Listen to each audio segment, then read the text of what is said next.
Just arriving gives you goosebumps every time you do it. It's something amazing to be here. Well, it's just spectacular.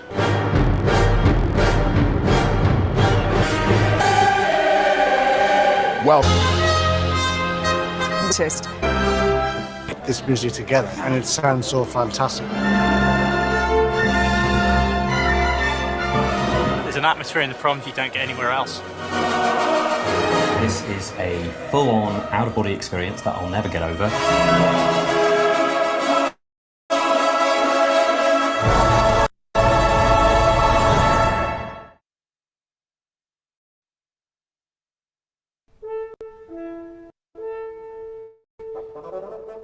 Just arriving gives you goosebumps every time you do it.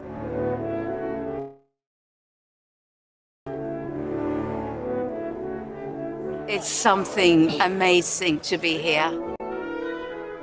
Spectacular.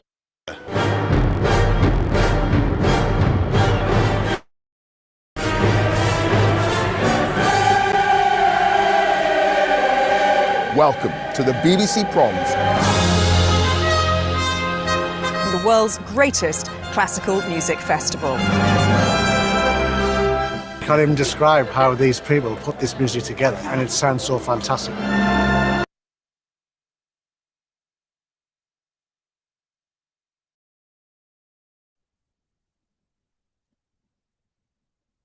Good afternoon and welcome to Across the Arts. I'm your host, Patrick D.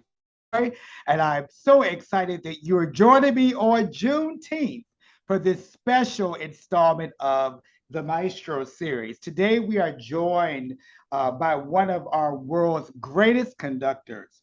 Jason Max Ferdinand is professor, he's a conductor, composer, and speaker, and is the founding artistic director of the Jason Max Ferdinand Singers, an ensemble of exceptional talents, and he was the director of choral activities and the chair of the music department and a full professor at Oakwood University, where he conducted the Aeolias of Oakwood University. In addition, he's a published author and composer with GIA Publications. Jason Max Ferdinand serves as the director of choral activities at the University of Maryland at College Park. He assumed the role in fall of 2022. He is very humbled to be standing on the shoulders of his mentor, Edward McCoy, who has guided the choral program for 20 plus years. I could go on and on about his accomplishments, but please join me in welcoming Jason Max Ferdinand. Hey, Jason. Hi, Patrick. How you doing? I'm good. Good to see you. That's an amazing backdrop you have back there on your wall. I'm actually in Montgomery for this opening of a new site for Brian Stevenson's museum, Equal Justice Initiative. So this is Montgomery, so it's showing some of the history there on that wall. Wow, that's amazing. Again, I'm so ecstatic to have you on the Maestro series. And I hope that if you all are watching or listening, that you would share this broadcast either on Facebook Live. I think I have it going on everywhere, but particularly Facebook Live and YouTube. But I want to jump right in. You all may have caught the promo that I was attempting to show. I hope you all got to see that. It was advertising BBC Proms. And we are so ecstatic the fact that the Jason Max Ferdinand Singers will be singing at Proms in the UK. So Jason, initially, how did this even come about? I mean, you're singing at Proms for Choral Day. So we are so indebted to our friend Robin Tyson, who's a former King singer and who's also the manager of the Voces 8. And he also kind of serves as my manager, helping me coordinate things. And Robin's kept saying, I need to get you on the Proms, I need to get you on the Proms. And he was insistent. And he convinced the Proms to give us the invitation. And we are just ecstatic and very, very humbled. Wow. You know, I was perusing all of the concerts of Proms, and I mean, it is a huge undertaking, and as the video said that I showed, it's considered the world's greatest classical music festival. So first of all, bravi to you and the Jason Max Ferdinand Singers. And of course, here in Washington, you all are among the jewels in our coral crown here. And of course, I was so honored to be at your debut concert at National City Christian Church and to see where this group is, continuing to flourish. It is just outstanding. So definitely congratulations to you. Thank you so much, Patrick. So I want to go back to you because, as I kind of mentioned in our little prelude conversation, I don't take it for granted that some people might get on these lives and discover a figure in the arts, and yet they might not know who they are. So I want to go back a little bit because my curiosity was piqued even just today, making sure I had all my research done. As I read up even more on you. Your background, your undergrad was in piano performance, correct? Correct. So, I mean, that is an important facet, I would imagine, where you're preparing choirs, to have some facility at the keyboard, to teach parts. But your piano skills go beyond just teaching parts. Well, they used to. I don't play it nearly as much as I used to back in the day, and then my thumb on my right hand sometimes acts a little funny. But yeah, I grew up playing piano since I was 6, and I was in the Royal Schools of Music program for grades 1 to 8, and then I came up to the States and finished my last 2 years at Oakwood University in piano performance, studying with Dr. Wayne Buckner. And so I'm pretty proficient at the piano, and I don't know what I would do if I didn't have that skill. That's, for me, it's so foundational. Wow, that is amazing. So going a little bit beyond, actually, let's go back a little bit. So I kind of jumped the gun and I went to the fact that your primary instrument, initially when you start with the piano performance and so forth. But let's go back, and you just mentioned that you were in the Royal School of Music kind of training as far as your training. Talk to me about your parents, because sometimes when we're pursuing these careers in the arts, everyone doesn't necessarily have the support of their family or their parents. But talk about the nurture of your family and your parents. Wow, I'll give you the Cliff Note version. So my parents are not musicians. Both of my parents are educators. Both of my parents at some point in their young lives took music lessons, attempted to take music lessons, didn't quite finish or something like that. So when they had kids, they just had this burning desire to make sure that their kids could afford the opportunity to have music lessons. So, we took piano, and my sisters took violin and clarinet and that sort of thing. I played trumpet too.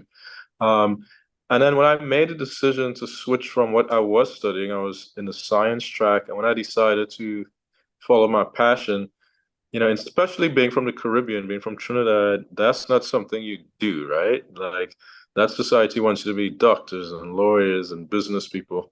And I was very, very nervous of telling them that. But luckily for me, they decided to encourage me to do it and said, well, if you want to do this, we need to then, change course and send you to a school that has a degree in music. Because at the time I was in Trinidad at what was then called Caribbean Union College, and they did not have a music degree.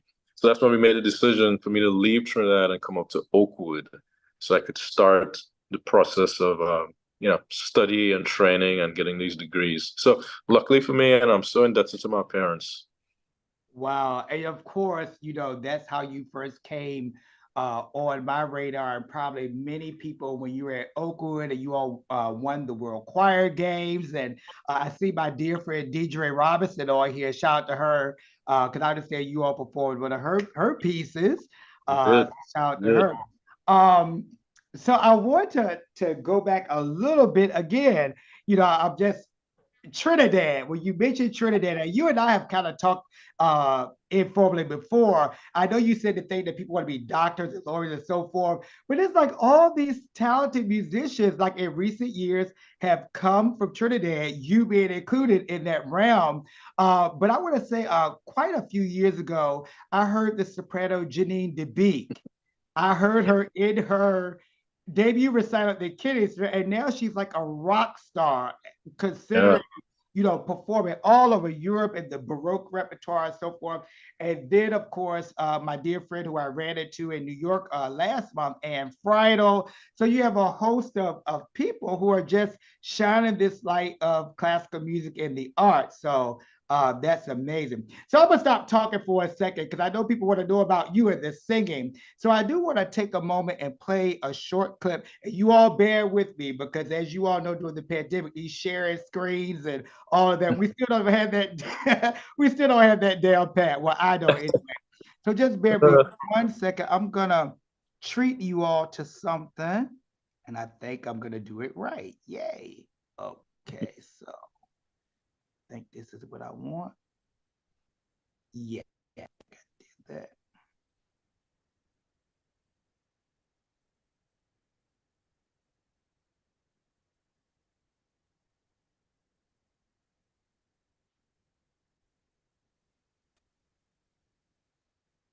Jason, are you still there? I'm here.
listen, that piece, it is anything, first of all, by James Mulholland is a favorite. Another piece I love is a piece called That I Shall Look Upon Thee More. Oh wow, I don't know that one. Oh yes, yes, you should. Yeah, it's I think it's on the same publisher. But I wanted to go back to that because it's obvious that's as Deidre even mentioned, you have a way of bringing much more to what is there in the black and white of the score, and it's obvious with this piece. Is this called Karamos? Is that the what? Yeah, exactly. Talking about Potter and the clay and the journey of life is this powerful text. Really, really powerful. Yes, and perfect. So where I'm going with that is the fact that you have molded and shaped these singers so tightly together. So I know that this is a piece. It's not just a piece you say, okay, we just gonna pull it out. It's almost like Right. a signature piece, with these voices. First of all, let's talk about the Jason Max Ferdinand Singers. Where else can you go where you have all of these independently professional singers who can stand on their own bottoms as far as their own singing ability, their own careers, and all of them are not necessarily singers. I remember the last time we talked about this, you said you had a harpist in there, you have a police Yeah. officer there, you have a school teacher there, and all of these people bring their gifts together and mold it together like clay, and you can hear that in this piece. What do you think about when you stand behind all of these great singers? What comes to your Um, mind? I I'm just always very, very thankful and fortunate, and I just appreciate and love what they do so much. They really do enjoy singing together when we meet, and we just have a really good time. And they're always so vested in telling the story of the music. We're always trying to extract and extrapolate from the text and figure out the right color voice wise or the right tempo or what we need to stretch and that sort of thing. And they all seem to love that journey. And a song like Kermit, you said, you don't just you could just sing it through, but it's not going to have the impact because there's so many changes, tempos, textures, chords, and the piano accompaniment is just beautiful. And they are just very, very vested in a high level of artistry and storytelling, and for that I'm thankful. And I'm glad you mentioned the piano because I could not, go any further without mentioning, John Stoddard. I mean, just how, because I've been in situations where you have a pianist and they play their part, the Yeah. choir singer does their part, and the conductor does his part. But I was watching him. I mean, he was so invested in Yeah. giving the choir and you the support. And I think that's when it goes beyond just being an accompanist, and John John is the best of the best, and John makes you sing. You know what I mean? Like he's over there, and you have no choice but to step up and bring your best because he's over there like a full orchestra, very in tune with any changes or he's adding. I mean, I'm listening to him play that piece just now, and he's always adding stuff that's not in the score in a very good way. Giving it a little more movement, especially you could appreciate that. Like I was just listening there where I pulled the tempo back really, really slowly. And the piano part in some of those sections just has quarter notes. But he realizes, oh wow, the tempo is slowing down. So he starts to add 8 notes to just give it a little more feel as we get slower. And he's such an intuitive musician and just a great heart. wow, I mean, it's just amazing what you can do when you have all of these um, positive spirits together. Because like I said, you have all these great singers, but it's so much more. And I think the audience can tell that too, when it's so much more beyond just, okay, we have a group of singers, we just have a choir. Right. It kind of reminds me of when a few years ago when Kathleen Battle sang at the Kennedy Center, she had this group called the Underground Railroad, and she described the background of how these singers came together. And she said, this is better than any choir I've ever heard. And it's Oh, wow. similarly in this kind of thing because your spirits are intertwined together. And I don't want to make this churchy, but I'm just convinced that beyond that deeper spiritual realm, that sound that you have, I don't think it would be the same. You could be the Jason Max Ferdinand Singers, but you all connect in a way that is beyond just performing, I guess is what I'm trying to say. Yeah. Go ahead. And again, it just goes back to the singers and what they bring.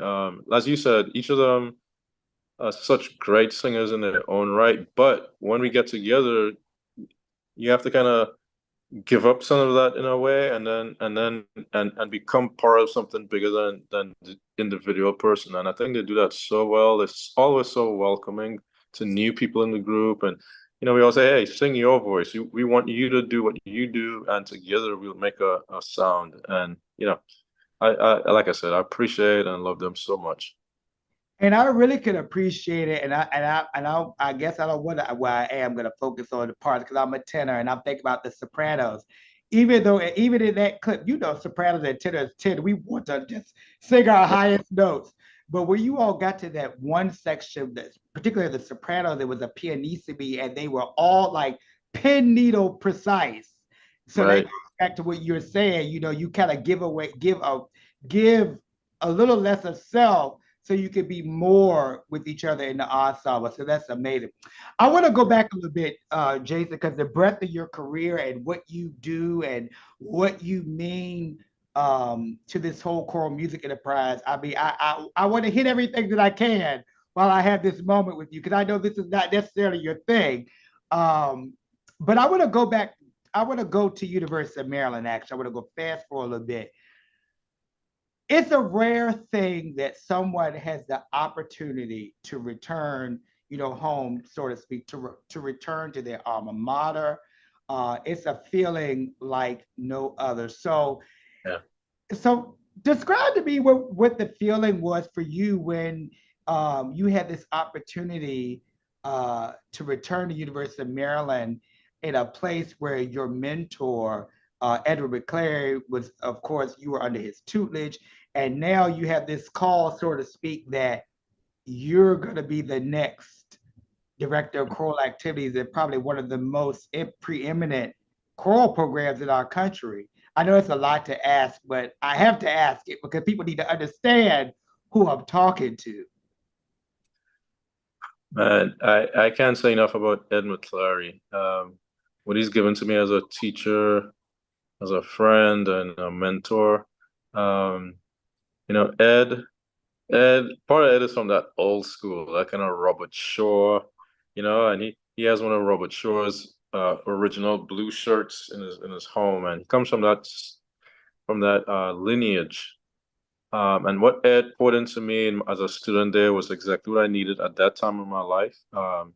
Really tuning me into Baroque music and Romantic music and classical music, how to study it, how to find it, how to approach it, how to interpret.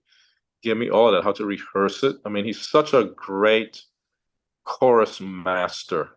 That's a totally separate job than being a conductor. And Ed, and there are many great chorus masters. The one I know the best is Ed McClary. I mean, he knows how to prepare a choir for a project, whether it's Messiah or for the Requiem, whatever. He just knows how to do it. And to watch him do it is just so awe-inspiring. And so everything he poured into me, I'll forever be indebted to him. And to be back is surreal. I walk into that building every day, and I use this word a lot today. I'm very, very thankful for the opportunity to try and do half of what he did. The impact he made on so many students, not just at Maryland, but throughout his career, is just really, really wonderful to see. Wow, all those years ago, when I came to the area and I was embarking on this whole journey of art journalism and reviewing concerts, Ed McClary is probably one of the first conductors that I would run into at the Kennedy Center, and often is when he had finished preparing, his Maryland choir for Messiah. And now I know that just recently you have had several iterations where you have prepared your choir now. The how does that sound here? If you say that your choir now at the University of Maryland. I want to say, was it most recently? Was it Otello? Was that the one that you all most Yeah, recently? we did Othello along with choral arts, and back in March we did Carmina Burana with Baltimore Symphony, and back in December we did Messiah with National Symphony with Lawrence Equaby conducting, and I must say, um, my first, well, actually, and the year before that we did the Codger Symphony with Baltimore, and I have to say, every time I start one of those projects, I get very very nervous. I'm like, oh my gosh, how did Ed do this, and am I doing it right? And luckily for me, he's still around, and I bring him in to see where we are, and he'll say, okay, Jason, that sounds good. Maybe work on this, think about this, and so he's still around. I get to kind of pick his brain a lot, but I just try to do what he did. Like, so no need trying to do something new, right? It was not broke. So I No try to pun put my intended. It's not right. broke. Right. Good one. I didn't even pick up on that. But no, I just try to put my Ed McClary hat on and for those projects. But still, it's innate that you're gonna bring some of your own stuff, right? You can't be an exact carbon copy, but in terms of the process and how to think it through and how to pace it through, I know I have to credit Ed for giving me some of that. For giving me a lot of that actually. When it was announced that you were going to the University of Maryland, that you were returning home, I was definitely ecstatic because I experienced something similar, have an opportunity to go back to Virginia State in Oh, that that's way. right. So I know that feeling of, coming home, that the people have so much joy and pride in what you do and what you've accomplished away, and then you get to come back. And I'm sure it's a greater joy that you could just call your mentor who's still here and ask, how do I do this? How do I do that? So I am grateful that you have that opportunity. That's Yeah. that's Yeah. amazing. So let's talk about why the people are here. So, Jason, first of all, we kind of talked, early on about BBC proms, and you have two exciting concerts that are coming up. These concerts are very purposeful, to support your journey with the Jason Max Ferdinand Singers at BBC proms. Um, talk to us a little bit about the concerts coming up. You have one in DC and you have one in Baltimore. And talk to us. I mean, be very candid about to the audience what you need from us, how we can support you, because we want to make sure that you get there without Yeah. financial strain. So please Right. share. So we've been selected to sing, but we have to get our way there. You know how those things work. So we've gotten such great support since the inception of this group, and hoping that can continue. And want people to come to these two concerts and enjoy the music and feel impressed to donate and to give and to help in this cause to get us to London in September. And that's simply the ask. If you believe in what we do, we want you to sow into what we do, and let's make this happen. But the concerts will be, typical concerts. We'll do some new things. We'll do some old things that we've been doing for the last few seasons. But really just trying to give the area again a first sense of hope and some joy in these times. There's so much going on in the world right now, and we just want to share and give what we have, the gift that we have, give it to people. So it's a concert, it's a fundraiser, asking folks to be generous and come with open hearts and open minds and help us get to the proms. That's as transparent as I can be. If you all will bear with me for a second, I'm going to share. And again, I want to apologize. These things, I'm getting feedback that our broadcast is buffering, and the best laid plans. So I hope that Yeah, yeah, yeah. I hope we get enough information out that you get the gist of what we're trying to do here. So I'm going to share my screen. I think I can share the correct. Let's see. Let me hope I can share the correct flyer. Okay, so let's do this. I think I'm okay. Let's see. So you can see it. So the first concert, if you all, hopefully you can see the screen. The first concert here is The Journey. And this concert is going to be by the Jason Max Ferdinand Singers here in our nation's capital. It's going to be on June 22nd at 6 o'clock p.m. And those are all the prices. You have a wide range of levels where you can buy a ticket. But again, this is definitely a fundraiser. And we hope that you will come and support the choir. And I'm going to try later on to drop the link in the chat where you can make a financial donation. And I believe that's on the Jason Max Ferdinand Singers, the website. So I will drop that post chat in the chat so you can give in that way if you can't come to the concert or you want to give an additional donation. But we definitely want to make sure that we get the Jason Max Ferdinand Singers to Europe, to London, to the proms without financial strain. They are a group that really deserves to be heard and be heard in that space. And what an honor. Oh my goodness. I am thankful that proms, when I think about proms back in the day, you did not see all of these artists of color performing at proms as you do now. I see that Angel Blue is going to be performing at proms, and Kenna Mason, the pianist, is going to be performing at proms. And so, I mean, you were up there top tier with all these other artists, including Yo-Yo Ma, and I mean, it's just amazing. So then I want to share the next, I think I have the other, I do. So my Baltimore people, if you're watching, please support the Jason Max Ferdinand Singers on June 23rd. This concert is at 3 o'clock. This is Kindred. And so this is going to be at John Wesley United Methodist Church. And it's general admission, $30. And then students with an ID is $20. Again, if you are open to supporting both concerts, show up at both concerts. So, I mean, they will be delighted. So, Jason, let's go back a little bit before we wrap up and close. Talk about the rep. I know you said that we're going to hear some music that you've done at previous seasons. But are both concerts are going to be the same in both places, Baltimore and DC, or is there going to be a little bit of a variant? I laugh because anyone who knows me knows that even if they were the same program on the page, it'll never be the same program in reality. But I always go with the flow and we always switch up and change. But both programs will be a little bit different. And we have some surprises in store. We'll feature some of our soloists and some of our instrumentalists. So the two programs will be very different in feel. I promise you. I promise you that.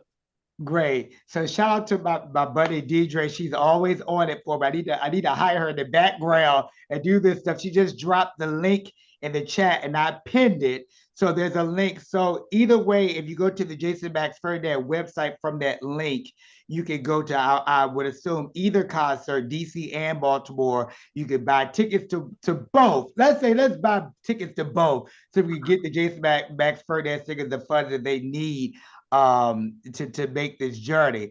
So as you can tell, Jason, as I shared with you before, even offline, I'm so excited. I'm so excited about what you're doing. You are consistent, first of all, in your presence and your deportment. And I think that's why, even though you're not going to admit this, I'm going to admit this for you. And I'm sure that all of the people on the broadcast will agree that you have such a quiet joy about what you do. And I made that little comment earlier when I said, I know this is not your thing, being all out in the open and things like that, but I'm glad that you're here. And I just am grateful how even in the midst of your quiet joy, you still find space to share out what you do. And I'm so happy for you, your appointment at, University of Maryland, what you have done in the past, at Oakwood with the Aeolians, just everything. And of course, the Jason Max Ferdinand Singers. So I always want to ask this question before I go from these broadcasts, because I don't ever know who's watching. It might be a young person watching. Jason, just to close, what would you say? Oh, I know it. I'm sorry. Let me go back before I even do that.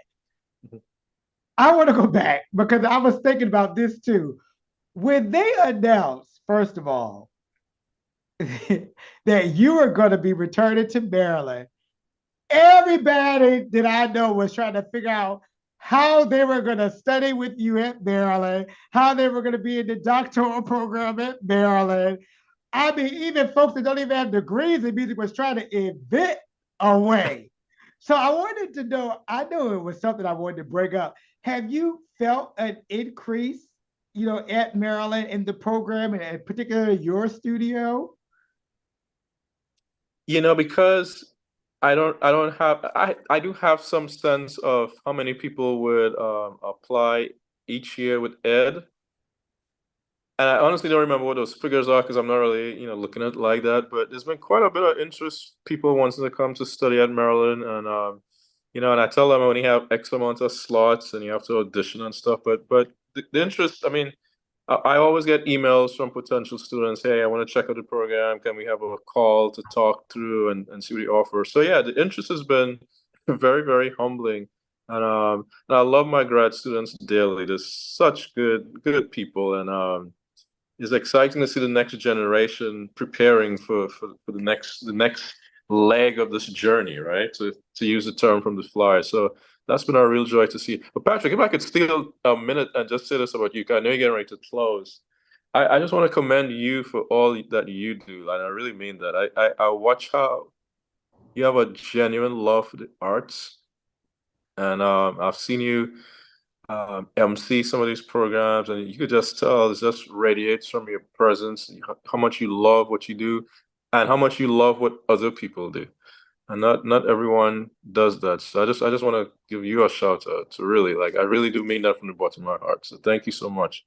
Oh my goodness. Thank you, Jason. I mean, and I do, I think I have a leg up a lot of times in I guess in my role that I've kind of created, for myself because I am a musician, I am a singer, I am a conductor, I am an organist. And of course, these days I don't really focus on myself in that way, but my past experiences, it definitely helps me to merge all of that passion together. So when I'm talking to a great person like you or the many others, and it gives me the opportunity to be able to curate these experiences. So thank you so much. Thank you so much. And a lot of things are happening, and I can't wait till the day where, this Across the Arts goes all over the world. We'll see. Right. It'll happen. I believe in it for you. Thank you. So now I can segue to the question that I wanted to ask. In tandem with the question I kind of asked you about your program and teaching and things like that. If a young person came to you to ask your counsel, your guidance about pursuing conducting or a music career, full time. As you mentioned earlier on, your parents are educators in a different realm, and being from Trinidad, that's not necessarily in the beginning what you saw for yourself. So now that you've had these different kind of experiences, what would you say to a young person who wanted to pursue this craft of conducting or music in general? Yeah, for one, make sure that you really love it, right?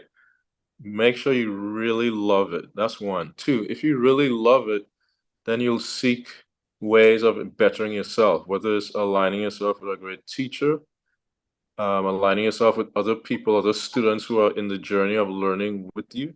That always helps. That kind of friendly, I hate to use the word competition, but just putting yourself in an environment where everyone around you is trying to do the same type of things. And then this point may seem in counter to that, but I really believe this also helps. Then also find things outside of music that you enjoy, whether it's taking a walk on the beach or something that kind of gets your creativity going, or something that gets your creativity to stop sometimes. Sometimes I think we just need to stop so that we have a chance to rejuvenate mind and self and then kind of go back. So, I mean, these are in no particular order. And then really make sure you study the foundation of whatever particular thing, whether it's piano or violin, or if you kind of on a grad level, you want to conduct and really, really focus on the mechanics of it and the basics of it. And then start developing your own style, your own approaches. Because the beauty of the arts is that you can approach it differently. Everyone can approach something differently. You may approach Keramos totally different than the way I do it, and they both still have the chance to be beautiful. And that's what the arts allows us to do. So that would be my advice to any young person coming up, without trying to make it too technical. But the first thing is make sure you really, really, really love it. You know what? I said I was gonna let you go and I was gonna wrap up, but every time you just spew forth all of this knowledge, it just inspires another point that I think, I wouldn't be authentic if I didn't bring it up. So Okay. when you made, first of all, let's go back to the whole idea of finding other things outside of music. Well, the pandemic made all of us do that. Walks Yeah. that we didn't take, hobbies we didn't pursue, projects that we put on the back burner. We had all of that time during COVID-19 and the pandemic to explore that. So I want to break that out from what you said. Then the other thing, exposing yourself to different things. I'm thinking about your undergrad at Oakwood, which is a historically Black college, which, some people might not know that. And I know for me, in my experience at Virginia State, we had a great music program, but there were certain things that I didn't experience until I got outside of college and moved into our nation's capital and experiencing different things. So I think that's very important. So any aspiring musicians out there, whether you're a conductor, you know what? I'm not gonna get myself in trouble because that whole singers and musicians. So let me clarify. Everybody, how about let's just say that. But what I'm saying is basically, if you're going to pursue this craft, then you have to love it. Like Jason said, you have to love it. So again, I want to say, Jason, thank you for finally being on the Maestro series. I'm so elated to have you here. And I just want to say to all those watching, please, please, please, help us pack the house this weekend on the 22nd in DC and on the 23rd in Baltimore. I will post the flyers up against. You can have all the information, the link so you can give a donation. We want to make sure again that the Jason Max Ferdinand Singers can arrive in England free and devoid of any kind of financial strain. So I hope that you will consider buying tickets, but I hope that if there's any generous person out here, you may even want to underwrite their whole trip. That'll be a miracle. Even though I'm smiling with intent because I want that to happen for this group. I mean, if they're too fat of a choir to be struggling, or even thought that a singer can't make it, because they can't, necessarily afford it. So, Jason, I should have asked this.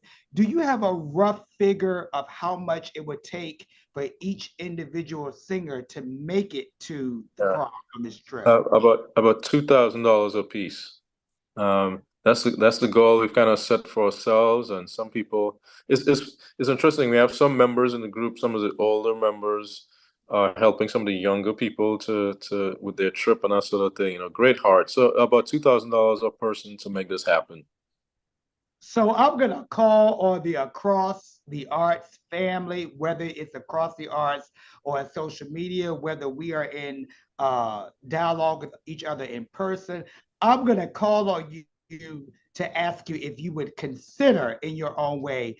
Maybe you want to consider donating and sponsoring one of the individual singers. Yes. I'm sure that the Jason Max Ferdinand Singers will recognize you, in doing so in that way, whether it be a patron or something like that. But I'm calling on you because this is very important. And all donations are tax deductible. So we're a non-profit organization. So keep that in mind as well. If you go to jasonmaxferdinandsingers.com, on the homepage, you see the big donate button right up at the top right-hand side. So appreciate you. Anything anyone could do to help, we will be very, very thankful.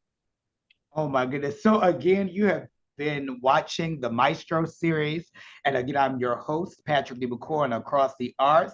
And I hope again, and I hate to keep repeating this, but I really don't, because I want, someone to be spurred and inspired to donate to this worthy cause. Again, the concerts by the Jason Max Ferdinand Singers under the incomparable direction of Jason Max Ferdinand will be this weekend, June 22nd in DC, June 23rd in Baltimore. I'll post the flyers again so we can have all that information. But again, Jason, congratulations to you. Congratulations to you for the Jason Max Ferdinand Singers appearing at BBC Proms. I mean, you all just don't understand how big of a deal this is to be at BBC Proms. And I'm going to go ahead and go here. There may, of course, you have the predominantly African-American orchestra Chittagay. They perform on proms. And, but I'm not sure about choirs. And you all are being featured on Choir Day. Right. And I had a chance to look at the website. I saw the repertoire. It's going to be amazing. So again, you have been watching Across the Arts, the Maestro series, featuring none other than Jason Max Ferdinand Singers